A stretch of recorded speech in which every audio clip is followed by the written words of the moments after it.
welcome to the Comics Foo Show. I'm your co-host Patrick Lugo, and with me is co-host Curtis Fujita. As a kid, I loved Kung Fu movies, so I went to Chinatown, trained with a wise teacher, and became a Kung Fu master. Sounds simple, right? Not really. My journey, like the study of Kung Fu, was as arduous as it was rewarding, filled with as many secrets as revelations and as much heartache as triumph. It's a defining moment in my life, and while I began studying Kung Fu to learn how to fight, what I discovered was a way to live. Martial arts never came easy to me. I was far from talented, and even farther from being the chosen one. It was only through years of tenacious perseverance that I was able to make steady progress. And so, I was surprised when my master told me that I should teach Kung Fu and share the art outside of Chinatown. I did just that and taught Kung Fu to my own students for 20 years. I always wanted to do more to share the art of Kung Fu with others, but was limited by only being able to teach those within my immediate area. What about the rest of the world? Then one day, I had one of the deepest insights about Kung Fu. I realized that the punches, kicks, throws, and myriad of martial maneuvers are merely the delivery system for the true essence of Kung Fu, the philosophy and way of life. Having worked for years as a professional artist and storyteller in film, animation, video games, and comic books, I realized that I could draw upon this unique skill set to share my passion for Kung Fu with the greater world. And so I created Shadow Ghost, a Kung Fu comic by a Kung Fu master. The first issue is created entirely by myself, from story and art to colors and lettering. Every panel is filled with unprecedented accuracy in its depiction of Kung Fu by a comic book creator who knows from first-hand experience what it means to be a Kung Fu master. Shadow Ghost is a martial arts coming-of-age story about a young man whose search for the truth about a legendary hero leads him to study Kung Fu, and through a twist of fate becomes part of the legend himself. For the first time in comic book history, you can immerse yourself further in each issue with Kung Fu skills technology, powered by Tiger Crane Kung Fu. Scan the QR code at the back of the comic and follow an exclusive link to an online instructional video where I teach you Kung Fu techniques featured in this series. With Kung Fu skills technology, you can do more than just read about the Shadow Ghost saga. You can become a part of it. The first issue is completely finished and ready for print. All that's needed is for you to make a pledge of support so that we can fund the printing of the first issue. Together, we can share the wisdom of Kung Fu with the greater world. Shadow Ghost is the story of Kung Fu. It's about the people, the art, the culture, and the philosophy.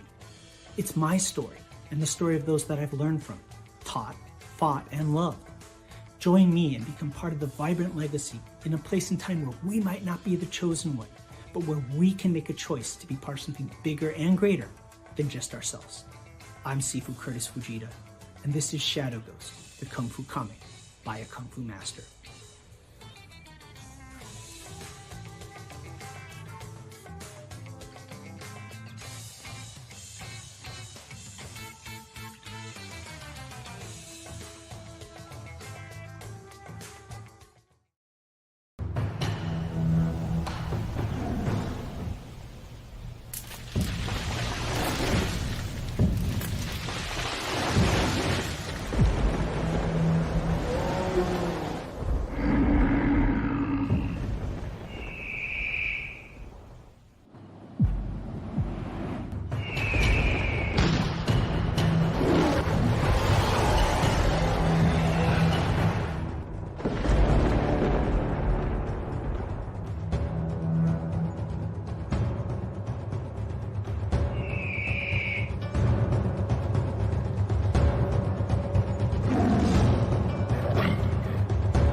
Hi, I'm Plugo, author, illustrator, comic creator, and the art director for Kung Fu magazine for more than 20 years. But I'm here to talk to you about a project that's really special to me. It's the middle grade graphic novel, A Tiger's Tale. Imagine this story of tigers and dragons and martial artists and monsters. So when I launched the campaign for A Tiger's Tale Volume 1, I did not know what to expect, but it succeeded thanks to a group of passionate backers. It was also awarded the Make More Comics art grant that year and was later featured as part of an art gallery exhibit.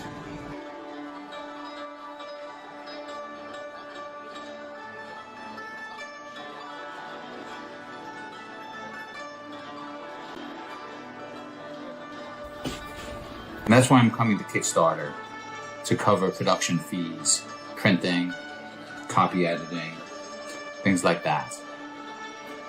Books completed, with the exception of a few pages I've set aside for color over the course of the campaign. This turned out to be a popular feature of Volume 1's campaign, so I thought I'd bring it back for Volume 2. I think it's going to be great fun for everyone. Hope you'll support the campaign. I'm very excited about it. Thanks for stopping by.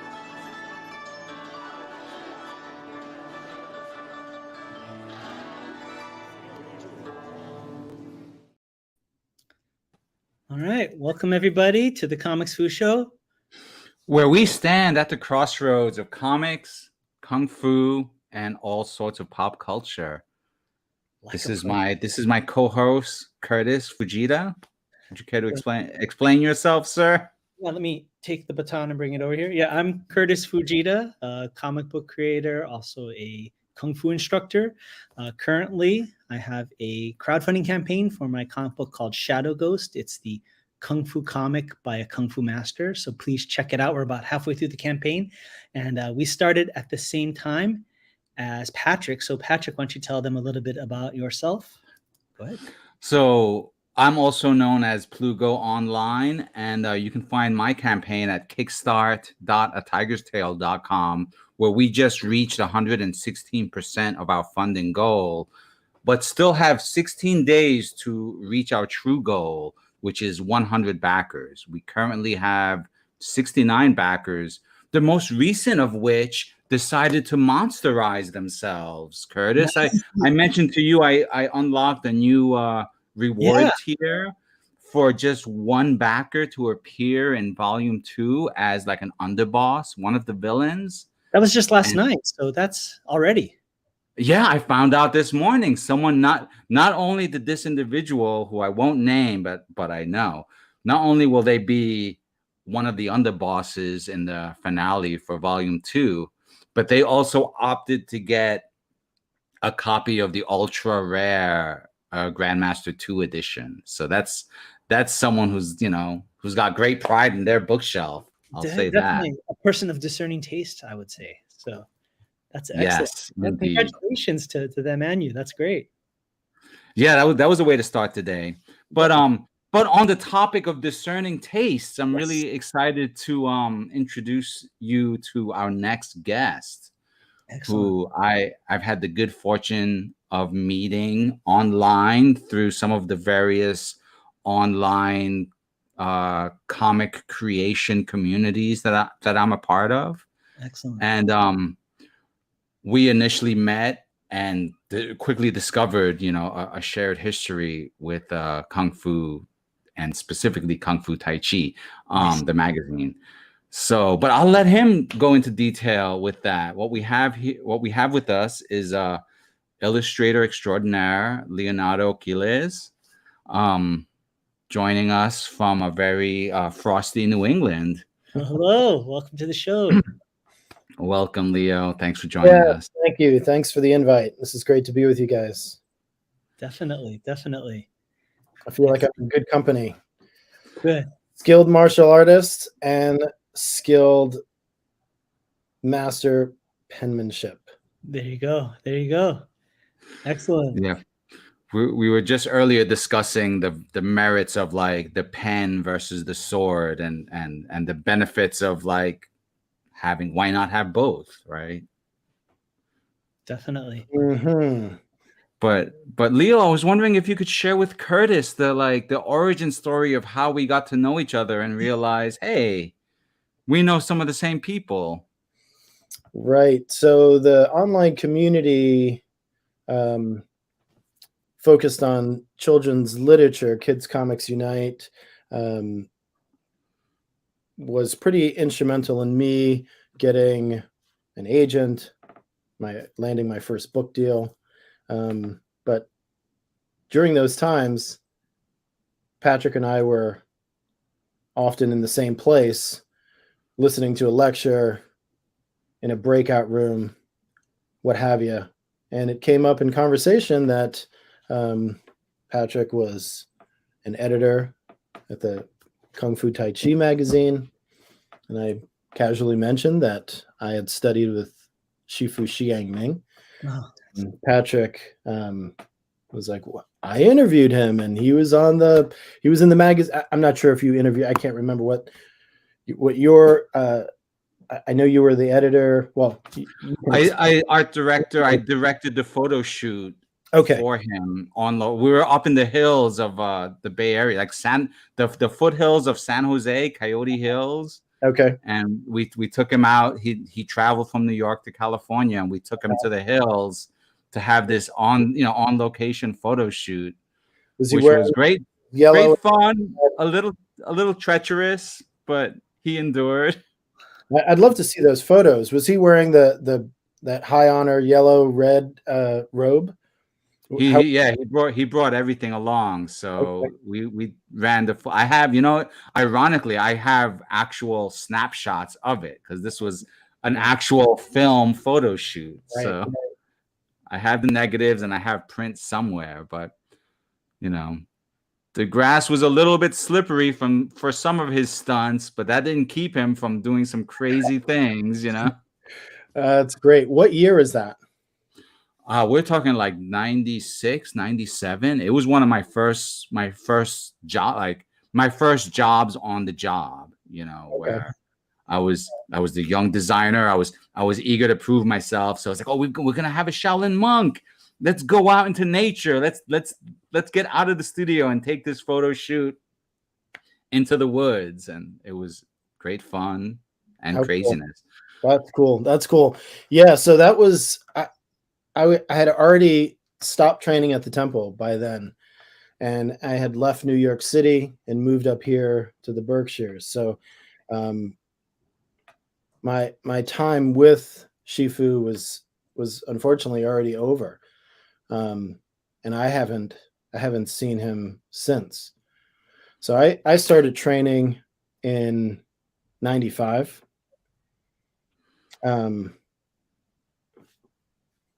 Yeah, it was kind of a strange thing.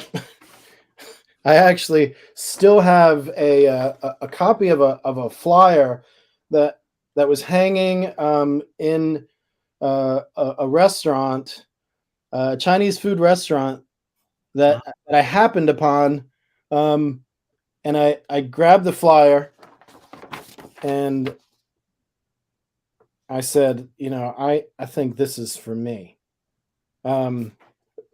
I'll go back even further since Kung Fu is a major part of what you're doing. So I'll get into the details here, into the weeds. I was in New York City for art school. I left the Bay Area to come to New York to attend Parsons School Design at the New School. This was in the early 90s.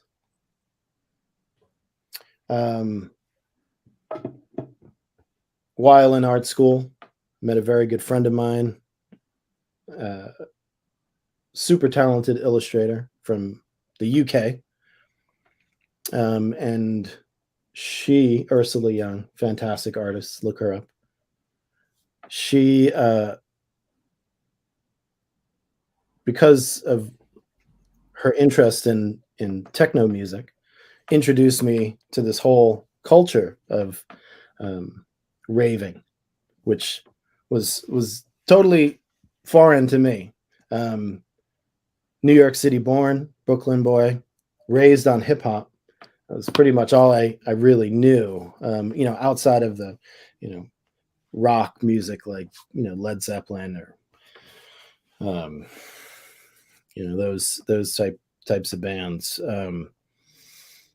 So I started raving, right?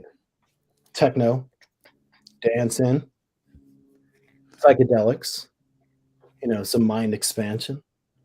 And I got very interested in Buddhism. and I was doing a lot of reading and researching. And as a teenager, I had watched kung fu movies.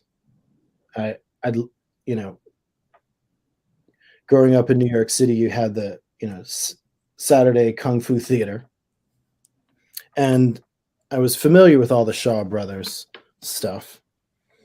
But in the 90s, it started to have a resurgence. And I had friends who were also into Kung Fu movies.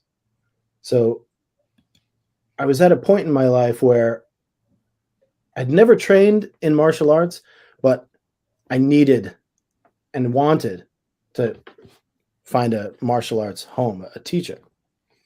And I think the universe works this, kind of mysteriously. So at my point of greatest need, I come across this flyer one night at a, feeling unfulfilled from my raving life. I came across this flyer, and I'm like, wow, that's like, that guy looks legit, oh, I'm getting highlighted here. Right. I mean, look at Shifu doing all this crazy stuff, and I'm this, 21-year-old kid, and my body's in great shape, and my mind's expanded, and I'm ready for more. So 95, the address on here is Bowery, 3rd floor. It's this little tiny place. Done a little research on Shifu since, and I had no idea there was no heat or electricity there. Wow. But from the first moment I walk in, I go into this strange, it's up these like rickety stairs, and I go into this room, and there's this huge Buddhist altar, incense, statues, flowers, fruit. And there's a couple of local old elders who are there lighting incense. And I felt like I walked into a church. I was like, is this the Kung Fu studio?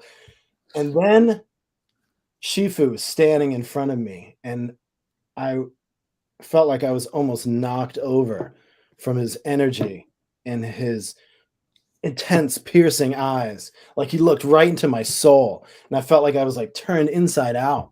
And I was like, oh my God, I think my head was spinning. I was like, I'm in this strange, I've never been in the presence of chi in that kind of, that resonated in that sort of, with that sort of power.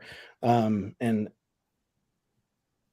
I imagine, if you believe in Christianity, folks like, falling at their knees in front of the Messiah, I almost felt that sort of reverence. I was like, just completely floored.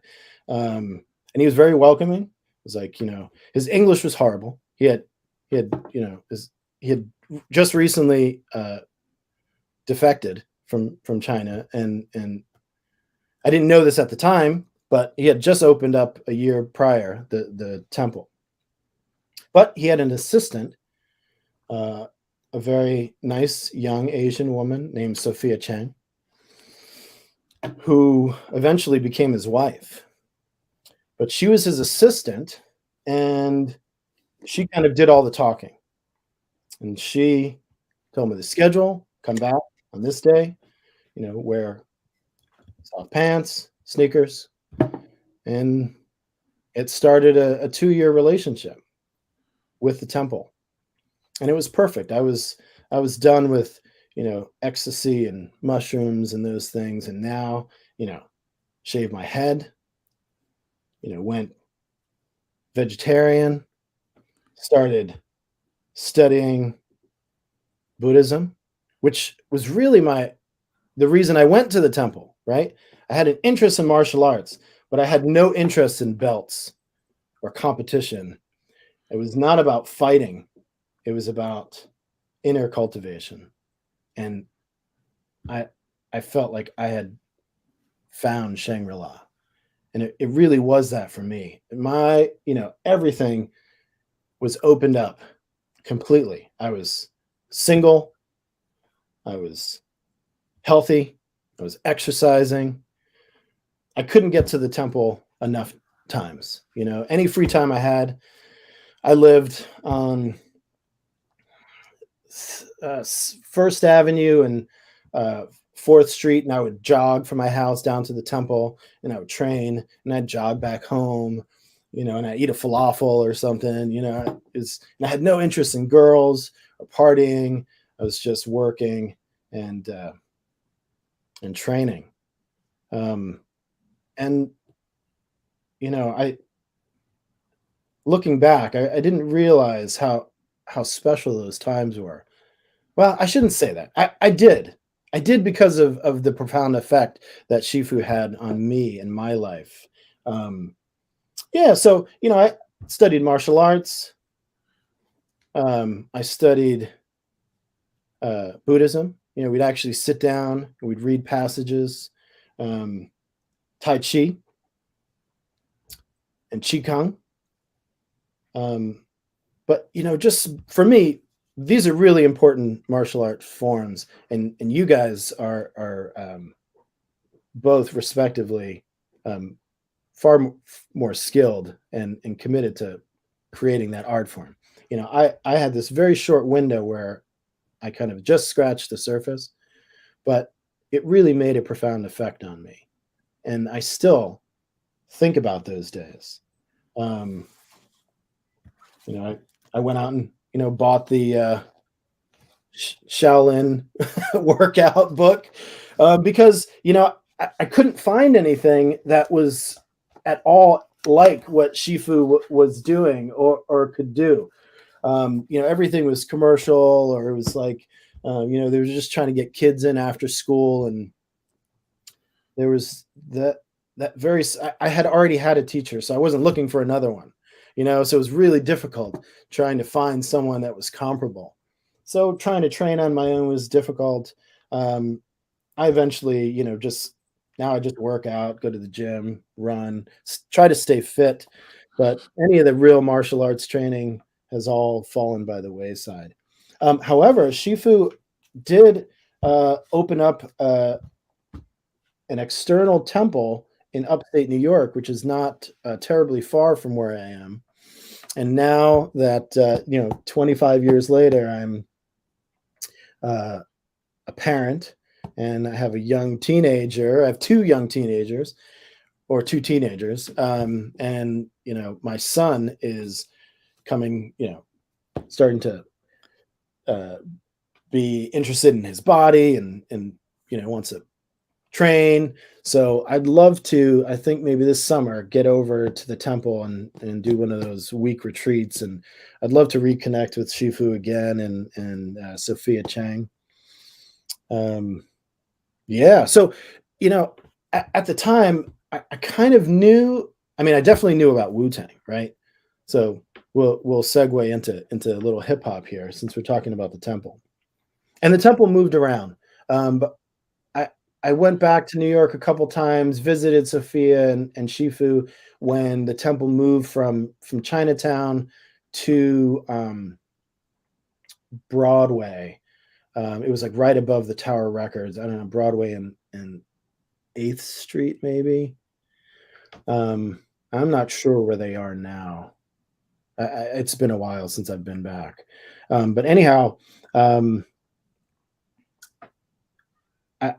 I was very much familiar, 95, 96, Wu-Tang had just released Protect Your Neck, right? And like I'd mentioned before, I was a huge and still hip-hop fan, raised on hip-hop. And New York City at the time had this amazing underground hip-hop show called the Stretch and Bobbito Show. And it was run out of Columbia, the Columbia University, and the show was, I want to say Wednesday or Thursday night, from like midnight until 4 a.m, right? And religiously, all of my buddies and I would get together and have a beer, and we, watch and listen and record on tape these hip hop shows. And they had freestyle section moments in the show where they'd have an MC come out, and they're always, Biggie Smalls and Jay-Z and, Lord Finesse and all the MC New York Underground. And then this group comes out, Wu-Tang, and, this crazy energy and all these guys and different MCs. And they were just, it was mind blowing. The whole of the New York City underground world was in a tizzy over this group who, so many groups are like, when Nas came out, it had all these incredible, already established names that were backing him, Premier and all these people who were, kind of ushering this person in. But Wu-Tang was like, it came out of left field and it hit like a comet. So I was very much aware. But RZA was in training at the temple when I was there. I knew Sophia, and I knew that she had something to do with Wu-Tang. She was, and I come to find out a manager, reading the liner notes to a record, and there was like, oh, there's a, thanks for managing Sophia Chen. It's like, oh my God, that's the same Sophia. That's our Sophia. She didn't even say anything. But yeah, and it was, great to watch RZA come into the temple and train, and then he and Shifu have had, an amazingly close relationship. And I love that Coffee and Cigarettes movie that Shifu was in.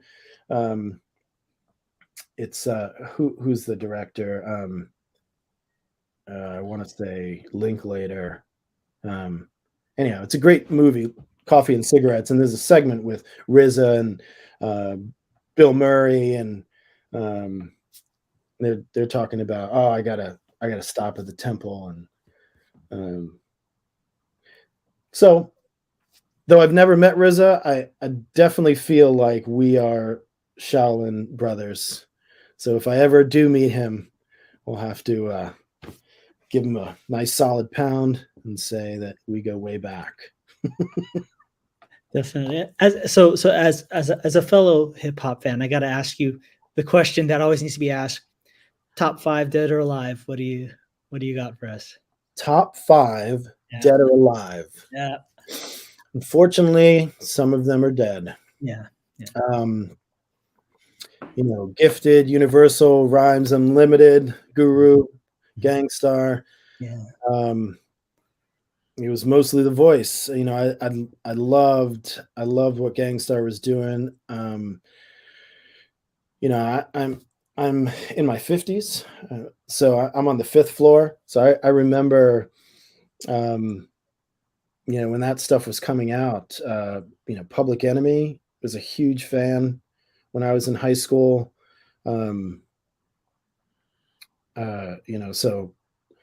Chuck D, Eric B. and Rakim. I mean, Rakim the God it just doesn't get much better than that. Yeah. Let's see, that's 3. Jay-Z, he's got to be up there. He's very impressive. All right, now number 5. It's a tough one. There's so many. I got a lot of love and respect for Black Thought. I think of the Roots, his freestyling ability is kind of mind blowing. If you've ever seen him do a freestyle, I think Sway and Tech on their radio show has had him as a guest, and it's just nuts to see how someone can do word recall and tell a story and get as incredibly deep all on the fly. It's just nuts. Storytelling, it feels like this lost part of the art that you don't see as much nowadays. I mean, stylistically, say what you will, but the storytelling at a certain point in time was like so high and so elevated and took you to a different place.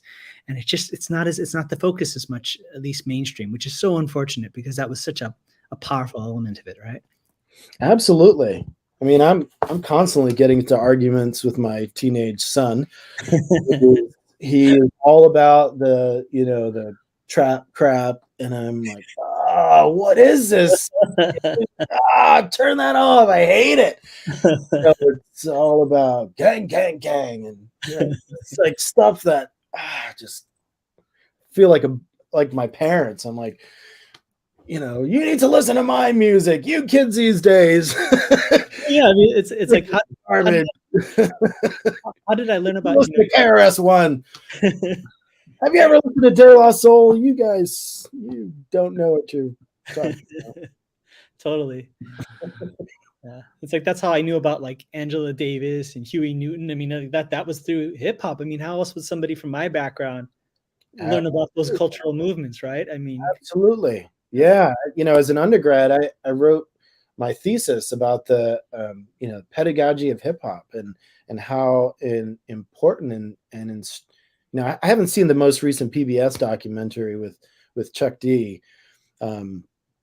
Just came out this past week, and it's about how hip hop changed the world, and I really look forward to seeing that. I just haven't had a second, but I'm with you there, Curtis. I mean, hip hop told me about Malcolm X and Marcus Garvey and all these people that I hadn't heard about, Huey Newton, who the Black Panthers were, all because of hip hop, and the way that they were weaving it into their storytelling. I was like, oh, I got to do some research. Who are these people? Yeah. And I got a whole history that I never knew about. Definitely. Did any of these influences from martial arts and hip hop because you're in education now, right? Did that inform how you teach and how you kind of inspire and usher in that next generation? How did that all come together? Well, I've been teaching. I think my first class was around 2000, 2001. And I was invited to be an adjunct professor at a school in New York State called Rensselaer Polytechnic Institute, RPI. And at the time, I was doing visual effects. I was working for an animation studio, doing computer-generated animation. And they hired me to teach a particular program called Maya. And I was... so that started me in 2001, 2000. So I taught on and off there for a number of years. Then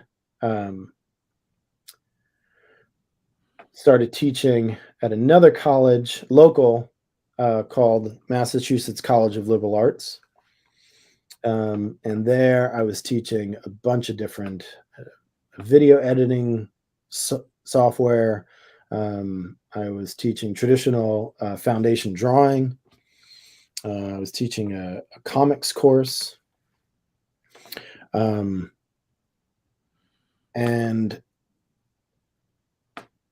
I unfortunately was furloughed when the pandemic hit. So the school was in dire straits. They had to get rid of lots of people. It had nothing to do with my merit. It had everything to do with them needing to save their ass. So in 2020, I had to scramble to find a teaching job. And everything that I was finding at the university level meant that I have to move. And I didn't want to leave New England. I really like where we are. And this elementary school visual arts teacher position came up. And I said, it's not my first choice, but I'm going to give it a try because I'm desperate. And lo and behold, I love it. That's great. It's phenomenal. I mean, it's so immediate and it's raw, and I'm dealing with people, these kids every day. It feels like what I'm doing matters, and it was a lot of the problem I had working on the computer. It was like so like my body was getting all messed up sitting on the computer all day and tapping on keys and worrying about software and updates and crashes and backups. And it's like, I can't do this for another 20, 40 years. I'm like, I'm going to kill myself doing this.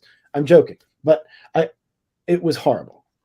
And now I'm moving around, I'm working with art materials. Kids are still tough. They're pains. They test your patience, they push your buttons. But in the end, it's much more fulfilling and wholesome and just really feeds my soul. So, yes, I am teaching. And how do I incorporate this into what I'm teaching? Well, that's a tough one because I'm not sure how I can pinpoint that, but I know that it has an effect. I mean, at the very least, as a person of color, I am one of the most diverse on staff. I teach in a rural public elementary school where there are there's like one African American boy who is adopted and another Latin girl who I think is also adopted, right? So there's 0 out of 150 kids in the school, like less than 1% is any color. So I think that my upbringing and my my focus on anti-racism and being inclusive, it definitely spreads to my students. In the artwork that I show them, in the projects that we do, trying to give them a nice even range without any indoctrination or any of the other things that the right is concerned about. I think that you can give an honest education, a well-rounded education to students without force feeding any sort of indoctrination. Yeah. No, definitely. And I think, Patrick and I kind of sometimes, off air talk about stuff, and, we're definitely a melting pot here, right? I'm Irish, Japanese, English, Patrick's, Puerto Rican. It's interesting when you come from a different place and background. Like I'm from Hawaii originally, right? So big time melting pot. And you don't realize until you move to, a more, how do I say, mainstream community or whatever, or less diversity, right? But without knowing this, you become the ambassador for a culture. You may be the only person in these kids' lives, at least during their childhood, that they'll reference to somebody of your ethnicity, and that's just without you even bringing it up. But you could be that flashpoint that they look back on. Oh, I remember somebody that I know somebody of that ethnicity. My teacher growing up, he was a nice guy. Maybe I'll look at these people this way or with a different perspective. You never know, right? Whether it's by choice or not, we're all kind of cultural ambassadors. In that case, right? It's kind of bestowed upon us, whether we want it or not. So, right. Yeah, that's a great point. Yeah, that's my hope, is that I can be at least a positive example of what a male Puerto Rican boy from the inner city, part of the Puerto Rican diaspora, is about. And it's not the stereotypes that you've been force-fed by commercial media. It's completely different than what you might have thought. Definitely. And I think that's the American experience, to me at least, is you define it, right? I mean, I have people tell me, why do you like hip hop? Well, you give me an example of what somebody who's Japanese, Irish, and English is supposed to be like.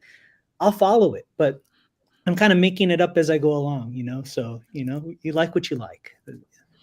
I mean, that's Curtis, I'm sorry, Pat, I don't mean to cut you off. Hold that thought. You asked me for top 5 dead or alive. Oh, no. Dead or alive. See, I can dish it, but I can't take it. He just Tai Chi'd you. Oh my gosh. Okay. Right, on the spot. Well, I should say this. I'm going to give what are my favorites, but not what's absolutely like criteria, like scholastically top 5 dead or alive, because, for me, I love DMX. I think there's nobody that was as gritty or as more profound and had so much heart and literally like laid it out on the table as him. I think Nas is phenomenal. Nowadays, there's there's I'm trying to think what I liked Ice-T growing up. Maybe not the best hip hop artist, but I liked him for his audacity. And then I'd say right now, and this is kind of just currently what I'm listening to, I really like this collective out of Minnesota called Doomtree. They're phenomenal. They have a female rapper named Dessa, Dessa, who I quoted in Kung Fu Tai Chi magazine. That's how much I like them. My most recent article, I quoted her. What are they called? Doomtree? Doomtree, one word. And the two standouts from them are this lady named Dessa, Dessa, absolutely phenomenal. She's a singer, a poet, and an excellent rapper. And she brings the vocals of her singing into her rap, the inflection, just absolutely stunning. And there's another person named POS that's out of that group. So those are my main ones. And then my obscure pick is there was a group called KMD from way back in the early 90s for positive cause in a much damaged society. Okay. I think I remember KMD. Yeah. They were an offshoot of MC Search. I think kind of ushered them in. And they only had 2 albums, and one of the gentlemen from it went on to become, what's his name? MF Doom. MF Doom is originally from that group. So those are, and the very last one, even though it's not top 5, is Sage Francis out of Rhode Island. Sage Francis is one of my favorites of all time. So all right, it's my top 6.5 out of 5. So that's great. That's so cool. So, yeah, I got some listening to do. Yeah, definitely. I'm sorry, Patrick. Please go.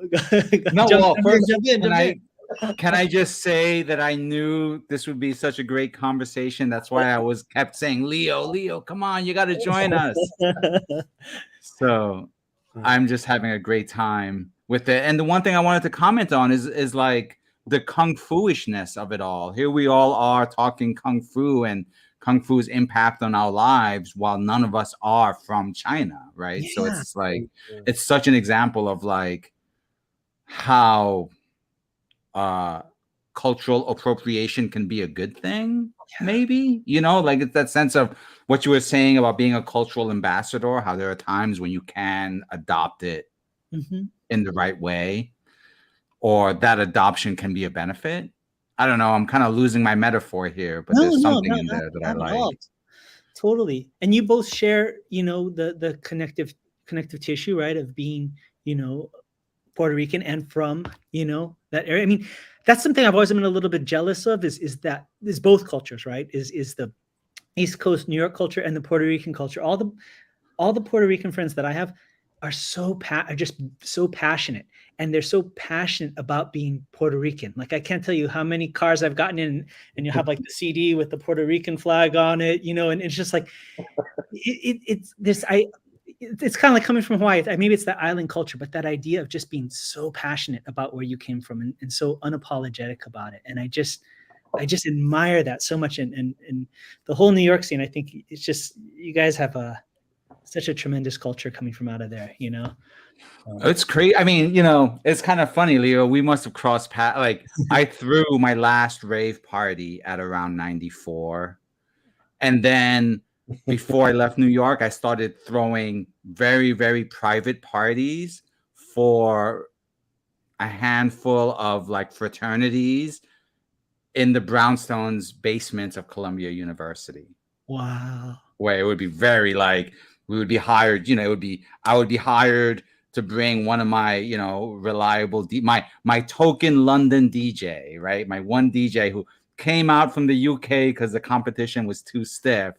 But in New York, he was the London DJ that everyone needed, Very cool. And so we throw these little, they weren't raves at this point. There was like these very private little, house music and techno music parties at Columbia University. And then one winter too many, I went west. So, so then that whole crossover, the Xi'an Ming crossover, we must have just ships in the night. It's amazing. Absolutely. Definitely. But I have something here I want to share. Yeah, please. It's that's great. It's an example of comic art that I pulled from your website, because yes, I was wondering if you could give us a little bit of the behind the work of this gorgeous work. I mean, the subject matter, the choices. Sure, sure. So this is the project that I'm working on currently. This is a middle grade graphic novel that was purchased by Macmillan Children's Publishing. Nice. My amazing agent, Jana Murashima, sold this book in a 2-book deal to Fywell and Friends, which is an imprint of Macmillan. You know what I could do, Patrick, is I could, if I could share my screen, I could maybe pop through some things on this end. Would love it. Would love it. Be great. So, you know what I can do is I can show you my pitch package for, let's see, how do I do this? Maybe I could do, So yeah, just to remind folks, right? Like just earlier today, we were having a conversation about, you know, the writing process and scripting and the particulars of like what's involved in writing a script for a comic versus, you know, not. You know, I have a backwards method where I kind of do the actual dialogue last, you know, like I'll write my script as I'm lettering. Totally, people usually spill their drinks when they hear me admit that. That's the good thing. Comics, you can. I mean, there's ways that you can, but you know, it's up to you. There we go.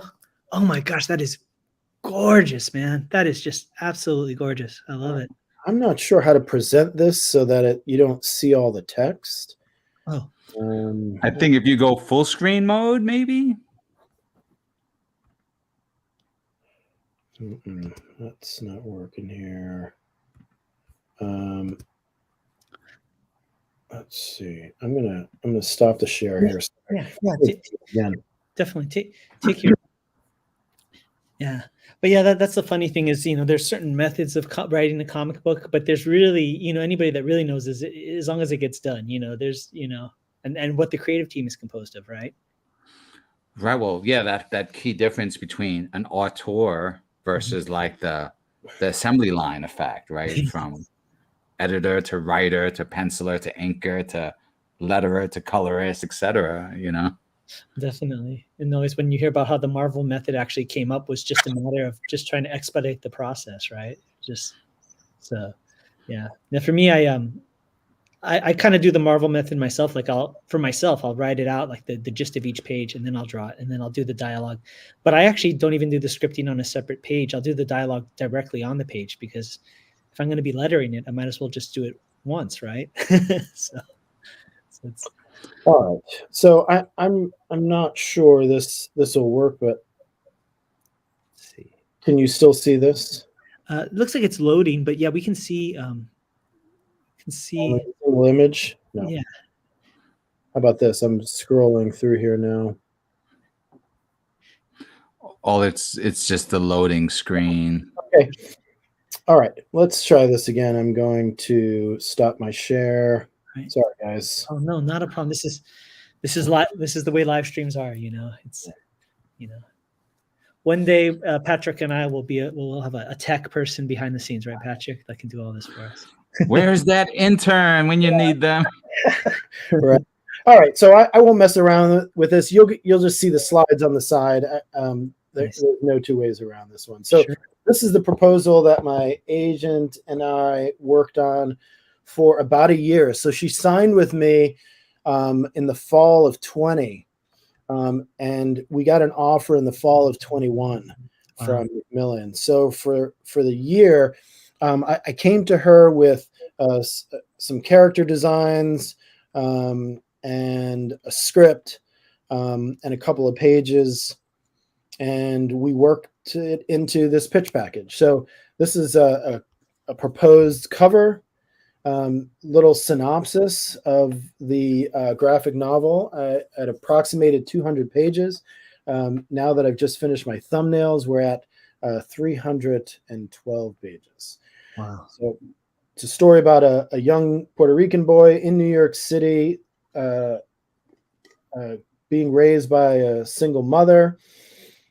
He's disconnected from his Hispanic heritage. His parents, his mother has, chose to assimilate him into, the dominator American culture. So, as a way of, protecting him from what she sees as, all the negative side of identifying as Latino. So he doesn't speak Spanish. He's kind of like in this in between space. If you've ever read any of W.E.B. Du Bois, the activist and African American founder of the NAACP, he has this concept called double consciousness.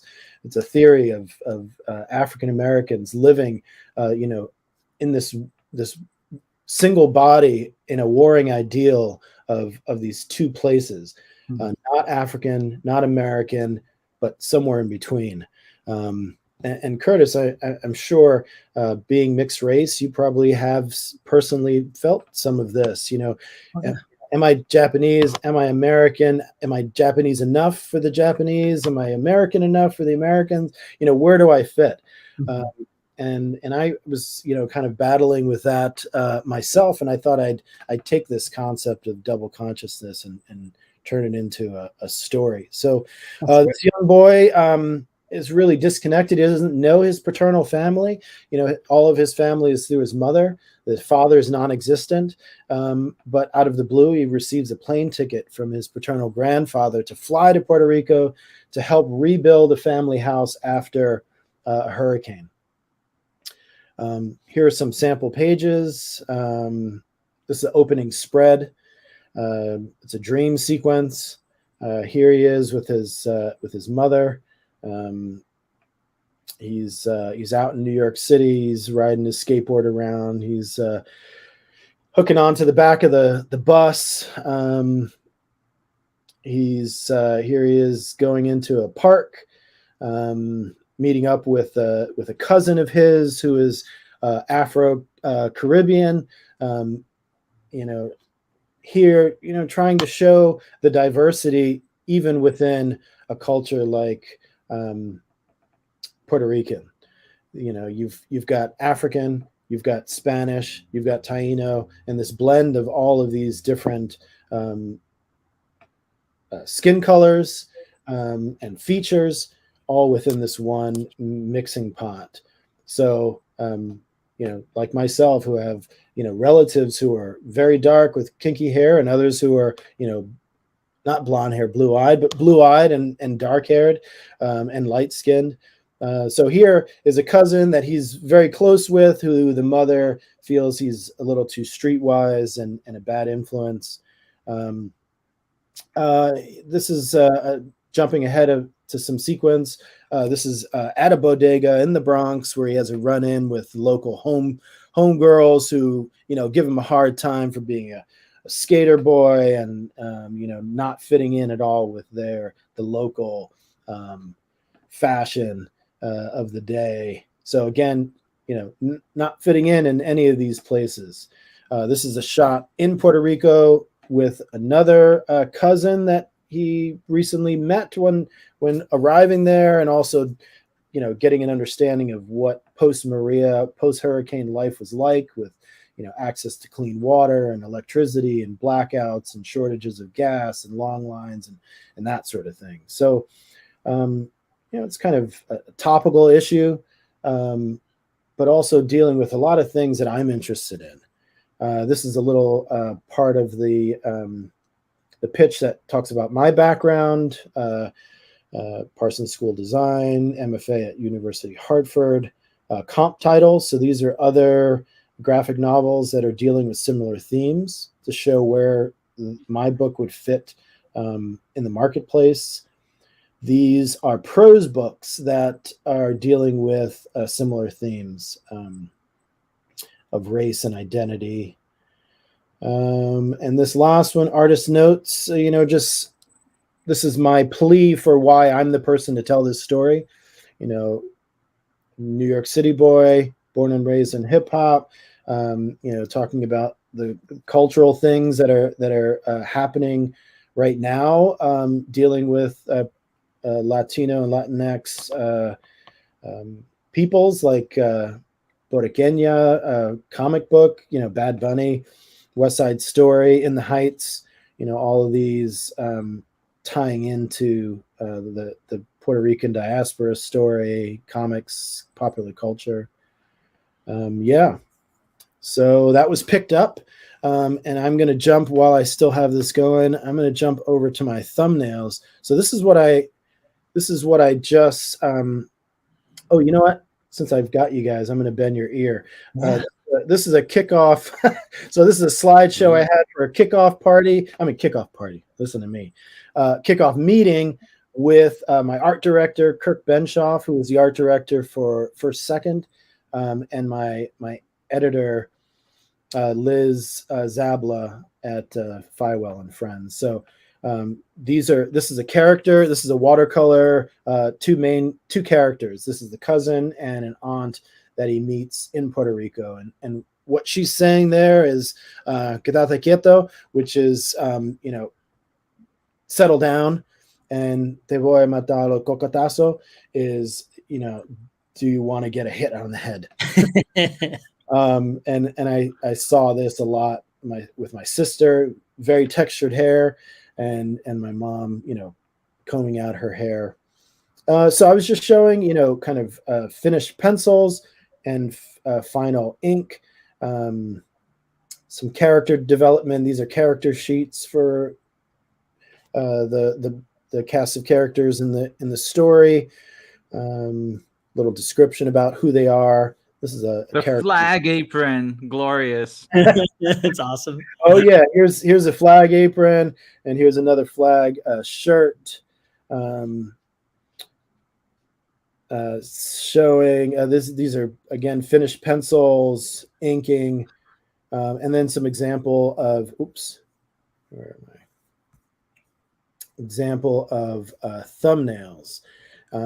And then I will jump into the thumbnails. And this, I just delivered this last week, so I'm very proud. This is Patrick, you asked after my post, what is this? So this is a book that you can buy commercially by a company called what does that say there? Midori. It's like graph paper, so this is a little bit of a mix. So you saw these in the pitch package. So I'm just putting those in where they fit in the process. When I first started doing these thumbnails, I was working on the iPad, and I thought, oh, this is going to make things faster. And what I realized is that I was actually getting caught up in more detail because you have the ability to scroll. So after 10, 15 pages, I was like, I got to skip that, and I went into working directly with pencil on paper. Still some pages from these are also digital. Then eventually they go into these are all digital. Now these are all pencil, right?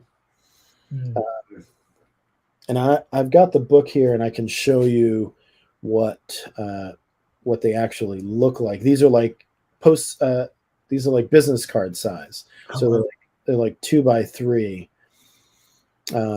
So great. Roll through here. Thumbnail. Patrick, you asked also in that post, script as opposed to the thumbnail. So in the script, I have each line of dialogue. My script is written out like a screenplay. And so for each line of dialogue, I have a letter assigned to it and a page number so that I'm not rewriting the text for each one, but I accommodate, leave a space for the word bubble in the composition, and then just pop the letter in there. So my editor can go back and forth between the script and the thumbnails. That's excellent. Yeah, so these are them all.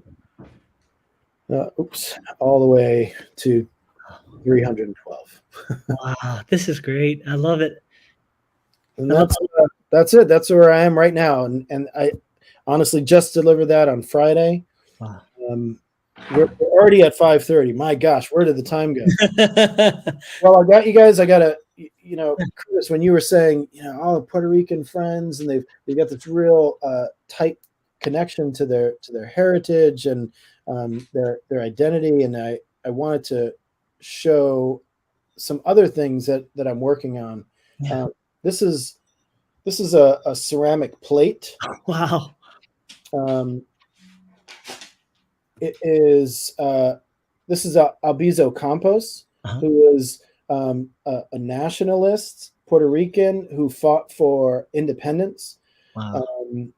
in the late early 20th century for Puerto Rican independence. In this particular line, he's talking about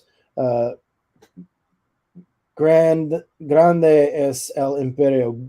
Great is the empire, but that we face, but even greater is our right for liberty. Wow, that is cool. So, and then on the back of the plate, this is porcelain, Wow. and it it just has a whole kind of history of a short history of Albizu Campos and how he led this revolution against colonialist U.S. for independence. And I got another piece here. These are sitting around because I was just recently. Wow. This is based on a folk tradition in Puerto Rico. They have this thing that's called the Vejijante mask. It's kind of like Carnival. Vejijante, my lights are tough here. The Vejijante was originally, it was meant to represent, let's see here, I've got it written on here. The Vejijante, the folklore character rooted in 12th century Spanish colonialism, Spanish Catholicism, represented the evil Moors. So it was supposed to originally be the evil Moors who were defeated by the Apostle St. James.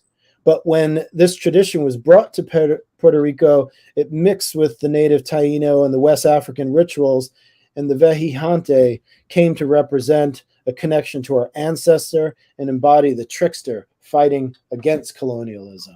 Wow. So it's, it morphed when it came over. It still kept this form of like this little demon head. And you'll see these really elaborate paper mache masks. And it happens right around Easter. It's like Good Friday that they do these.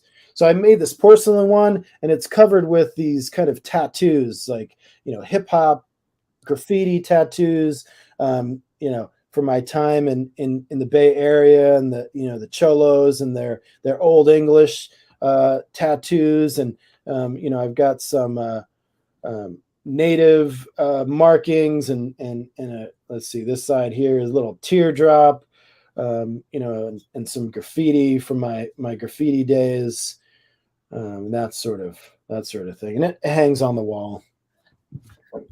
That's tremendous. That is so cool. That is so. What I like is it's your unique voice. You know what I mean? That's what's so great about the kind of the comics. I would think I would like to think I can speak for Patrick too, but that we like, right? Is like these. This is something that you could only tell. There may be stories that are similar, but this is your story. And what I like so much is just visually. Oh my gosh, let's check this out. There we go. You got one. You know exactly what I'm talking about. Oh my gosh, that is so cool. Patrick, yes. I think you're muted. Let me take you off the mute. There you are. Wait. I think you're still muted. You chose to mute yourself. Yeah, I can't hear you. Yeah. There you are. Anyway, Yeah. Store bought, right? A gift from the folks to make sure I remain connected. Wow. But it's just, part of it, part of the culture. And what I is remember. Vejijante. Tohejicante? Nope, Vejijante, and it's spelled Vejijante.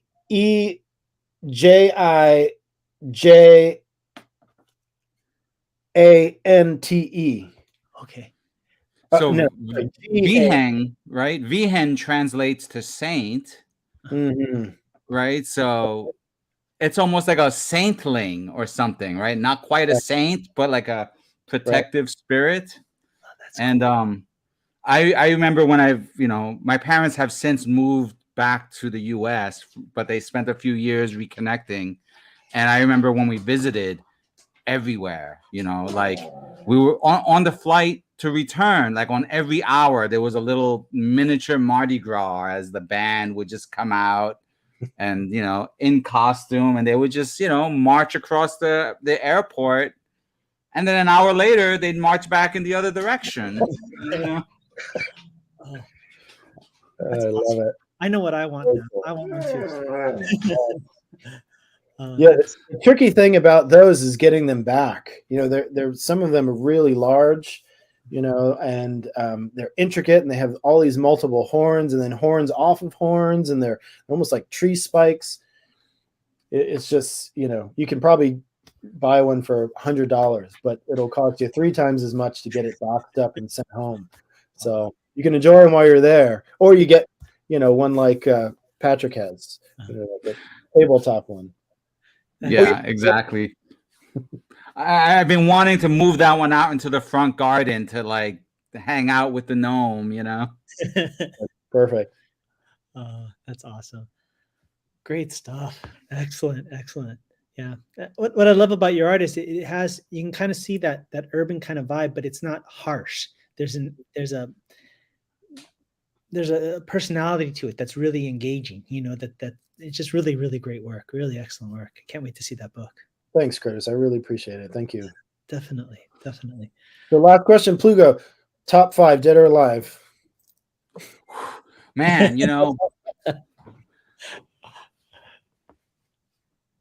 Grandmaster Flash, they're all early childhood influences because I moved away. So like Grandmaster Flash, KRS-One, Bismarcky, just for the pioneering the human beatbox thing.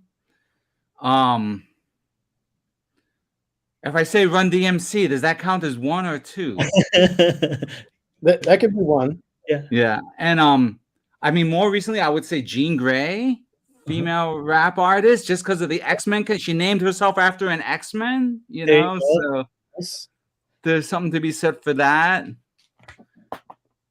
And and then Paris the Black Foo, I have to shout out just for the personal connection, though he's more of an electro funk techno fusion artist, but he's a founding member of the Detroit Grand Poobahs. And so they were just on the ground with the whole Detroit techno hip hop collision.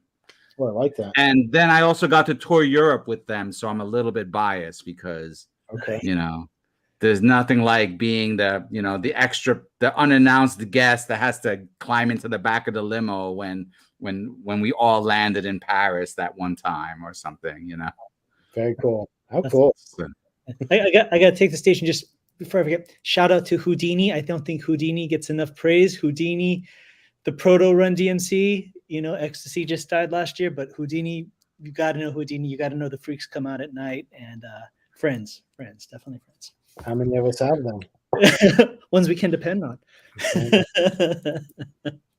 Oh, this is too fun. That's so awesome. We've gone from Zen flute with a dash of Black Sabbath, right, earlier in the week, and then we had some Bay Area Mexican hip hop by way of kung fu and some traditional music, and now we've leaned heavily into the hip hop here. It's glorious. Great. With a little side order of techno, which warms my heart, having been so impacted by that as well. That's great.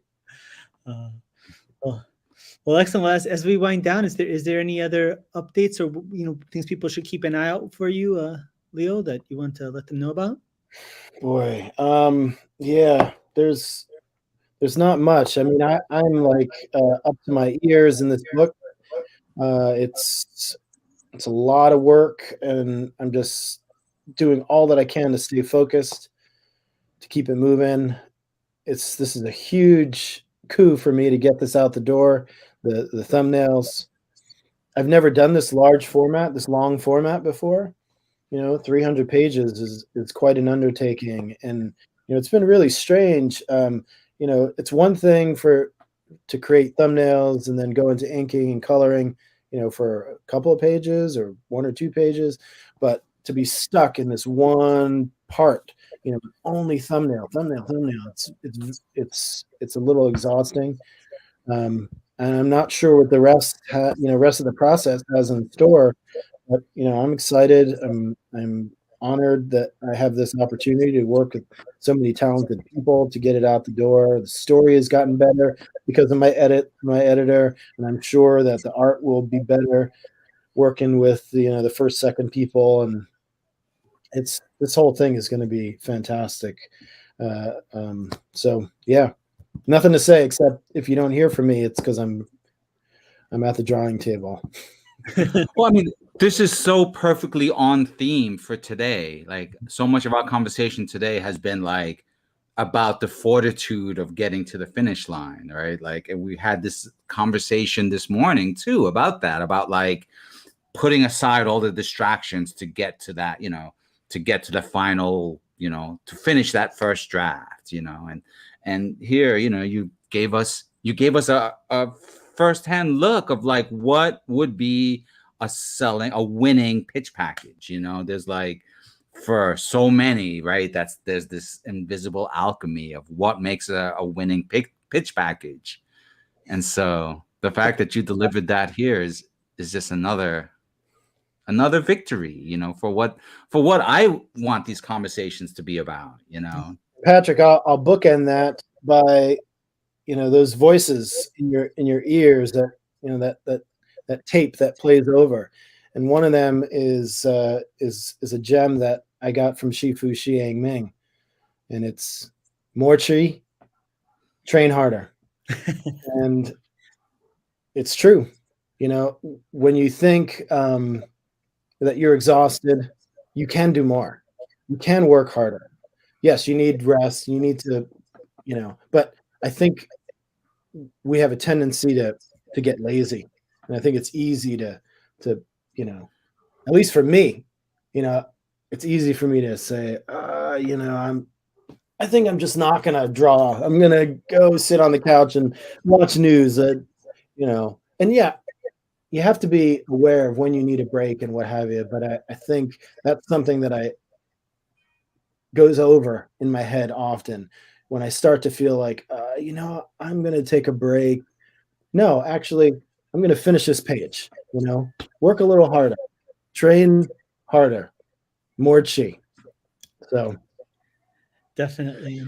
And if I can add one last thing, that I always feel like as a teacher too, right? Sometimes the lesson appears during the class. Like, you may have an idea what you think the lesson plan is or what the overarching thing is, but it will reveal itself. And I think, the representation kind of has a weird connotation nowadays for some people. But I think the fact that you're telling this story that's innately about your experience, people may think sometimes that just means only people from that background or that experience can relate to it. But actually, these kind of stories are so important because other people can insert themselves. What you said could have been an Asian American experience. It could have been anybody's experience. Right. You're telling it from your lens, but that opens it up to everybody, and that's very special. It takes a lot of strength and courage to commit to that. And it brings everybody together. So I'm really psyched about this. I can't wait to see it. I think it's going to be amazing. I really appreciate it. So nice meeting you, Patrick. Thank you so much for the invite. This has been a real pleasure. Definitely. You take care, and we'll be in touch. Sounds good. Pleasure's ours. Thank you. Bye.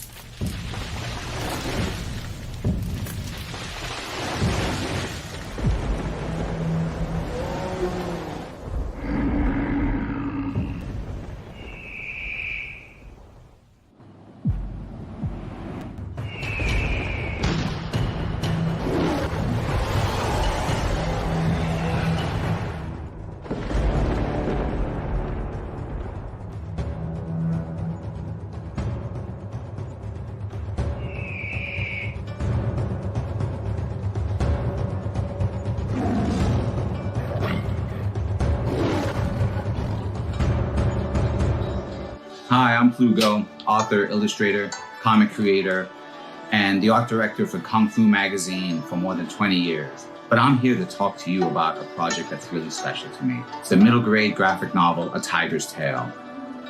Imagine the story of tigers and dragons and martial artists and monsters. So when I launched the campaign for A Tiger's Tale Volume 1, I did not know what to expect, but it succeeded thanks to a group of passionate backers. It was also awarded the Make More Comics art grant that year and was later featured as part of an art gallery exhibit.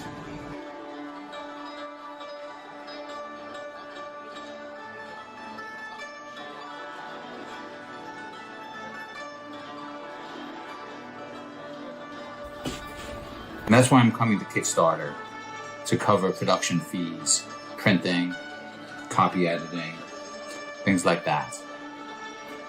Books completed, with the exception of a few pages I've set aside for color over the course of the campaign.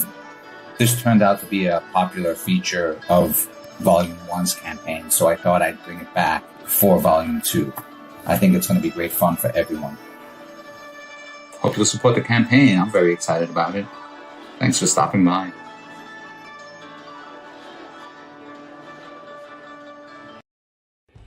As a kid, I loved Kung Fu movies. So I went to Chinatown, trained with a wise teacher, and became a Kung Fu master.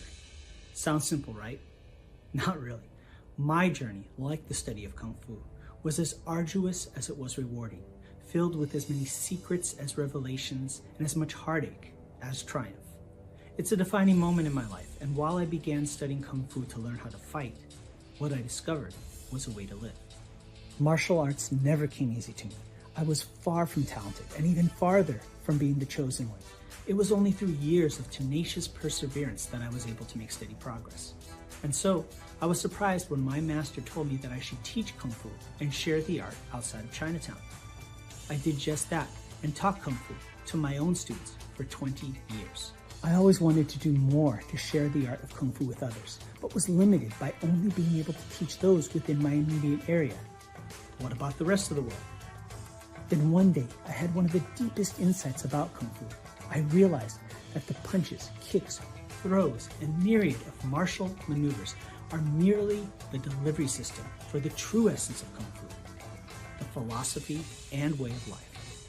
Having worked for years as a professional artist and storyteller in film, animation, video games, and comic books, I realized that I could draw upon this unique skill set to share my passion for Kung Fu with the greater world. And so I created Shadow Ghost, the Kung Fu comic by a Kung Fu master. The first issue is created entirely by myself, from story and art to colors and lettering. Every panel is filled with unprecedented accuracy in its depiction of Kung Fu by a comic book creator who knows from first-hand experience what it means to be a Kung Fu master. Shadow Ghost is a martial arts coming-of-age story about a young man whose search for the truth about a legendary hero leads him to study Kung Fu, and through a twist of fate becomes part of the legend himself. For the first time in comic book history, you can immerse yourself further in each issue with Kung Fu Skills technology, powered by Tiger Crane Kung Fu. Scan the QR code at the back of the comic and follow an exclusive link to an online instructional video where I teach you Kung Fu techniques featured in this series. With Kung Fu Skills technology, you can do more than just read about the Shadow Ghost saga. You can become a part of it. The first issue is completely finished and ready for print.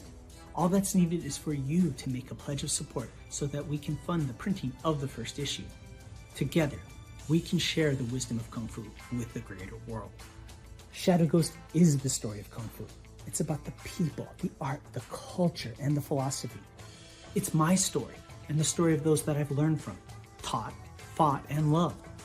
Join me and become part of the vibrant legacy in a place and time where we might not be the chosen one, but where we can make a choice to be part of something bigger and greater than just ourselves. I'm Sifu Curtis Fujita, and this is Shadow Ghost, the Kung Fu comic by a Kung Fu master.